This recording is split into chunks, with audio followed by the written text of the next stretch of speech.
अथ दूसरा अध्याय सांख्य योग। संजय धृतराष्ट्र से कहने लगे, हे राजन, अश्रुओं से पूर्ण रुदन करते हुए और व्याकुलता को प्राप्त अर्जुन श्री कृष्ण भगवान बोलते भये, हे अर्जुन, ऐसे युद्ध की ठोर पर तुम्हें यह दुख कहाँ से व्याप्त हुआ? इस बात से न स्वर्ग मिलता है और न संसार में कीर्ति ही होती है। हे अर्जुन, इन नपुंसकों जैसी प्रकृति को त्याग कर उठ खड़ा हो।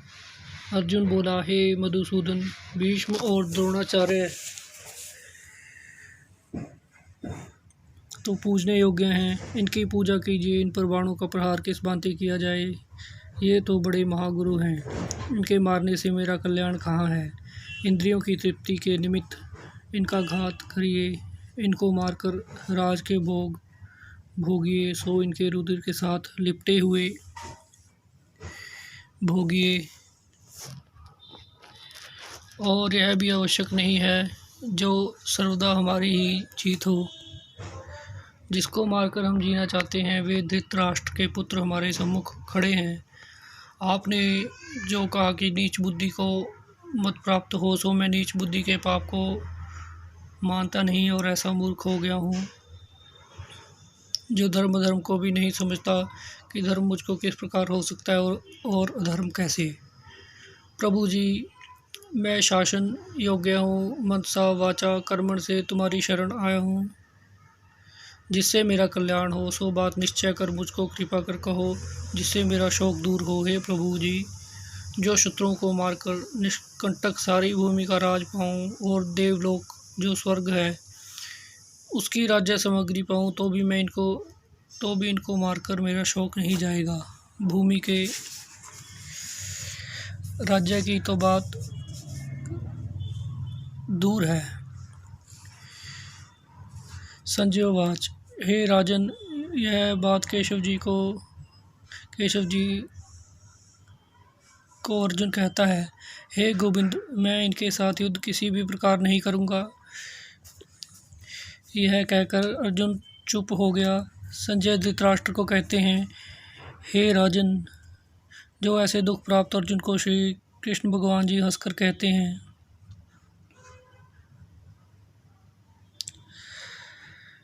श्री भगवान उवाच, हे अर्जुन, जो विवेकी पुरुष हैं वे किसी वस्तु की चिंता नहीं करते। जिनको मारने की चिंता तूने करी, सो तेरे कहने से मारे नहीं जाते। क्या यह अभी उपजे हैं? नहीं, पीछे भी थे, अब भी हैं और आगे भी होंगे। वह बोलने हारा आत्मा है, सो विनाशी है, और देह की जैसी तीन अवस्थाएं हैं, बाल, यौवन और वृद्धा, तैसी चौथी अवस्था देह की मरण है। विवेकी पुरुष आत्मा को विनाशी जानते हैं और देह का मरण ही धर्म है। जानकर बुद्धिमान किसी का शोक नहीं करता। हे कुंती नंदन अर्जुन, तुझको इंद्रियों का ज्ञान प्राप्त हुआ, सो यह ज्ञान सुख दुख और शीत उष्ण का दाता है। इससे सुख दुख प्राप्त भी होता है और मिट भी जाता है। यह होने वाला है। हे अर्जुन, तू इनको संहार। हे श्रेष्ठ अर्जुन, जिनको इंद्रियों के सुख और दुख अपनी निश्चलता से चलायमान न कर सकें, उन्हीं पुरुषों ने अमृत पान किया है, सो ही पुरुष अमर हुए हैं। हे अर्जुन, यह जो समस्त देह में आत्मा व्यापी है, तिसको तू अविनाशी जान। यह किसी के कहने से मारा नहीं जाता। शरीर उपजते भी हैं और विनाश भी होते हैं, और आत्मा नित्य और अमर है। फिर कैसा निराहार है, कुछ खाता पीता नहीं और आत्मा की मर्यादा भी नहीं। युद्ध करके कोई कहे कि यमुक को मैंने मारा है, या अमुक ने मुझे मारा है, तो वह दोनों कुछ नहीं समझते। ना ही मरा और ना किसी ने मारा है। आत्मा कैसा है, कभी जन्मता भी नहीं और मरता भी नहीं, और यह भी नहीं जो कभी होता है कभी नहीं भी होता है। और आत्मा सर्वथा हाजिर है, जन्म मरण से रहित है, नित्य अविनाशी है, हे शाश्वत है, पुरातन है और किसी के कहे से मारा भी नहीं जाता। शरीर मरते जन्मते हैं, जिनका मरना ही धर्म है, परंतु मरना आत्मा का धर्म नहीं है अर्जुन। जिन्होंने ऐसा विनाशी आत्मा को नहीं पहचाना, वही पुरुष कहते हैं कि किसी को हमने मारा या अमुक ने हमें मारा। देह और आत्मा का संयोग अर्थात इकट्ठा होना किस भांति है सुन। जैसे पुराना वस्त्र उतारा और नया पहन लिया, इस भांति आत्मा पुरातन देह छोड़ कर नया देह धारण कर लेता है। फिर आत्मा कैसी है? शस्त्रों से काटा नहीं जाता, लेकिन शस्त्रों से काटा नहीं जाता, अग्नि से जलाया नहीं जाता, और जल में डूबता नहीं, पवन से सूखता नहीं। आत्मा छेदने काटने से रहित, जलने डूबने और सूखने से रहित है, अविनाशी है, सर्वव्यापी है, सर्व देहों में भरपूर भी है। इसी से निश्चय कहा जाता है सनातन पुरातन है। फिर कैसा है? आत्मा अव्यय है, किसी ने देखा भी नहीं है, अचिंत्य है, चिंत्य नहीं, और अकर्ता है, कुछ काम काज भी नहीं करता। हे अर्जुन, जिन्होंने ऐसी आत्मा को पहचाना है, सो किसी की चिंता करे। आत्मा तो ऐसा है जैसा मैंने तुझे कहा। हे महाबाहु, जो आत्मा को ऐसा ना जानते तो भी किसी बात की चिंता नहीं करनी चाहिए।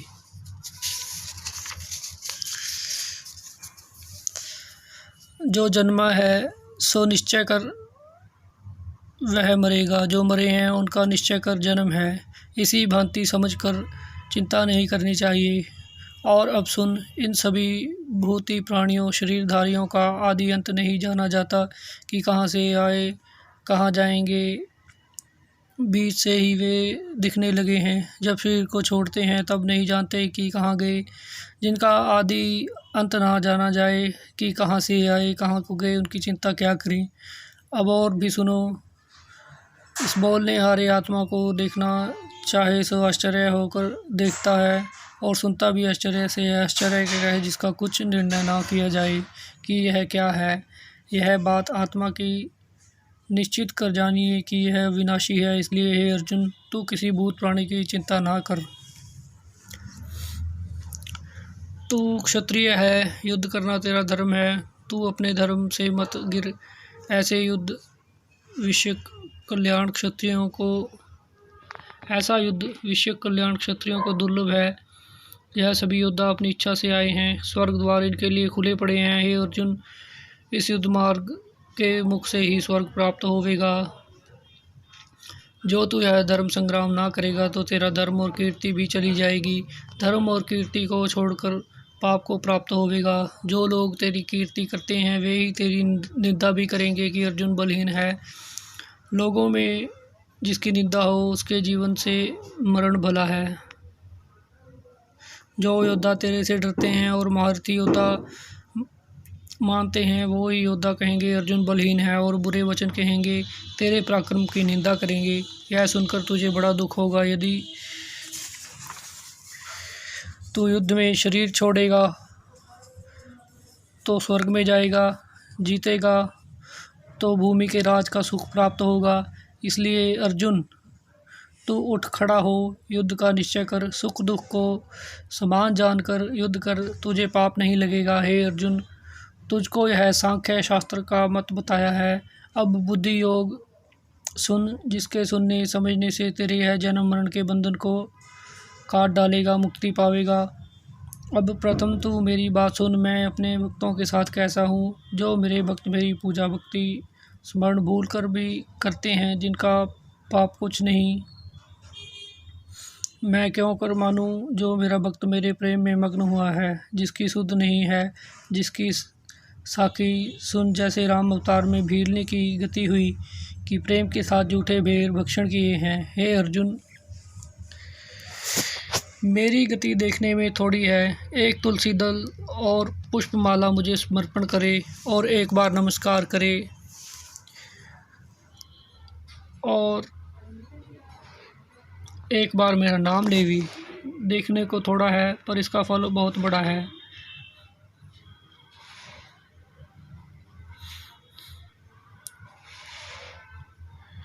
क्या फल है सुन, जन्म मरण के दुख को काट कर मेरे विनाशी पद में लय होता है।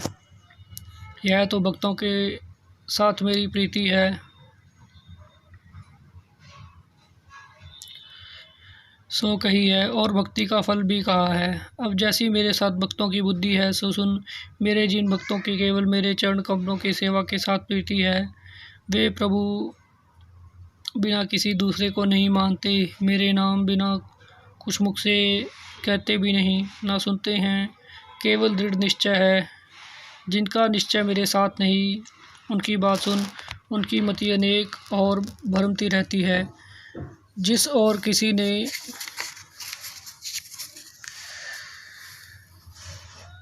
मति लगाई उस और लगी। जिनका निश्चय मेरे साथ नहीं, मीठी मीठी वाणी में श्लोक पढ़कर लोगों को सुनाते हैं, देवताओं की भक्ति का उपदेश करते हैं, वे अंधे मूर्ख अपने को पंडित कहलाते हैं। हे अर्जुन, वेद के विवाद से आप भी मोहे हुए और लोगों को भी मोहित करते हैं। वे कैसे हैं? इंद्रियों के भोगों में जिनकी कामना है, उन्होंने स्वर्ग को ही परम पद समझ रखा है। वह ऐसे कर्म करते हैं जिनके किए से बारंबार संसार में जन्म मरण होने और जिनके करने से कष्ट बहुत होवे और जिस कर्म का तुच्छ फल होवे। स्वर्ग में गए फिर नीचे गिर पड़े, ऐसे जो बुद्धिहीन हैं, जिनकी कामना इंद्रियों के भोगों में है और जो संसार में जिनकी अपनी प्रभुता है। इन बातों से बुद्धि अंधी भई, उनकी बुद्धि का निश्चय मेरे में लगता नहीं। हे अर्जुन, वेद का वृतांत सुन।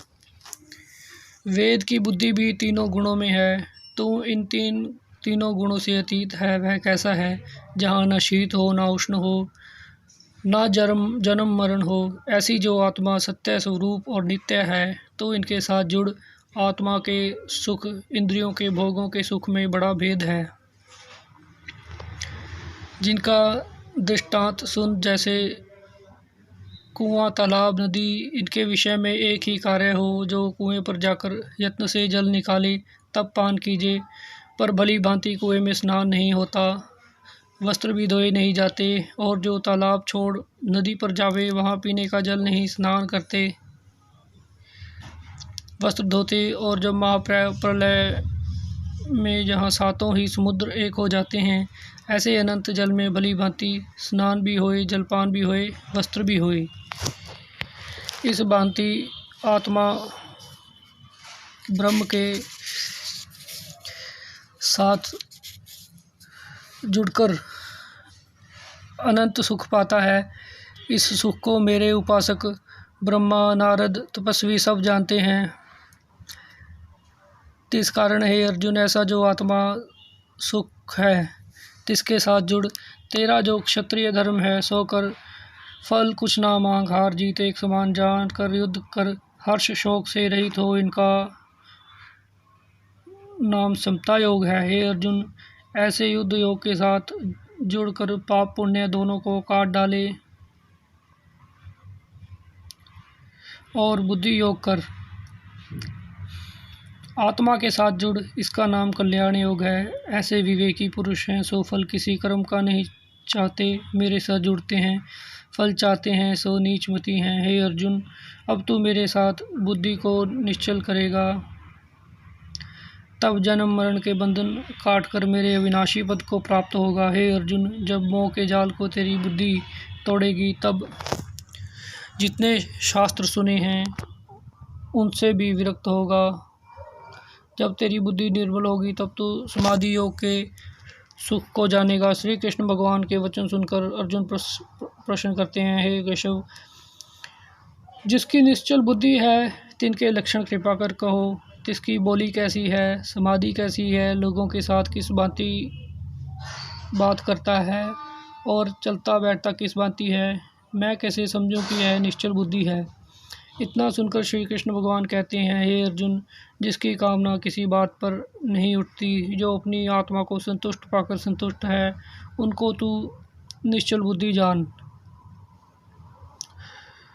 फिर कैसा है जिसकी देह को यदि दुख लगे तो चिंता ना करे और सुख की इच्छा ना करे, किसी से जिसका मोह नहीं है और किसी का भय नहीं, किसी के साथ वैर नहीं और किसी से क्रोध नहीं होता। फिर कैसा है जिसको किसी से प्रीत नहीं, जिसे भली वस्तु पाकर हर्ष नहीं और बुरी वस्तु पाकर शोक नहीं, उसकी बुद्धि निश्चल जान। फिर कैसा है जैसे कछुआ अपने हाथ पाँव मुख सभी इंद्रियां अपनी खोपड़ी में चढ़ा लेता है, वैसे ही जिसने सभी इंद्रियां विषयों से बांध रखी हैं, तिसको तू निश्चल बुद्धि मान। हे अर्जुन, यद्यपि विवेकी पुरुष इंद्रियों को जीतने का प्रयत्न करता है तो भी इंद्रियां बलवान हैं, मन को अपनी ठौर से चलायमान कर देती हैं। हे अर्जुन, उन सब इंद्रियों को तू वश में कर। किस भांति वश में करे सो सुन। मन का निश्चय चेता मेरे में रख। मन ही से इंद्रियां सुरजीत हैं, सोई मेरे में निश्चय रख, तब इंद्रियां आप ही जीती जाएंगी। जिसके वश में इंद्रियां हैं उसकी बुद्धि निश्चल जान। और जो मेरे नाम तथा मेरे ध्यान बिना कुछ चितवना बात करता है, इससे मनुष्य का किस भांति कार्य बिगड़े सो सुन। जो विषयों की बात करे उसका संग ना करे, अथवा अपने मन में विषयों का ध्यान करने से मन में कामना उपजती है, काम से क्रोध उपजता है, क्रोध से लोभ, लोभ से मोह, मोह से चैतन्य का नाश होता है, चैतन्य के नाश से बुद्धि का नाश होता है। जब बुद्धि नष्ट हुई तब यह पशु हुआ। इस कारण से मेरे भक्त संसार में विषयों का संग कभी नहीं करते और नाम के बिना और कोई बात नहीं करते, मन को चितवनी बिना और कुछ संकल्प नहीं करते। यह मेरे भक्तों को मेरी आज्ञा है। तब हे अर्जुन, मेरे भक्त भोजन छादन का अंगीकार कैसे करें सो सुन। जैसी मेरी आज्ञा है, जो आ मिला तैसे ही भोग लिया। शोक के रहित और शोक से रहित और तिनके मन का निश्चल चेता मेरे में होता है, उस पर कृपा करता हूँ। मेरी कृपा से उनके तन और मन के छोटे बड़े जो दुख हैं उनका नाश होता है। जिनका मन अति प्रसन्न होता है उनकी बुद्धि का निश्चल चेता मेरे में होता है। अब जिनकी नास्तिक बुद्धि है उनकी बात सुन हे अर्जुन। नास्तिक बुद्धि किसको कहते हैं? जो ऐसा कहते हैं कि परमेश्वर कहाँ है, जिनकी श्रद्धा मेरे में नहीं लगती। मेरे में श्रद्धा लगे बिना शांति नहीं और शांति के बिना कोई सुख नहीं।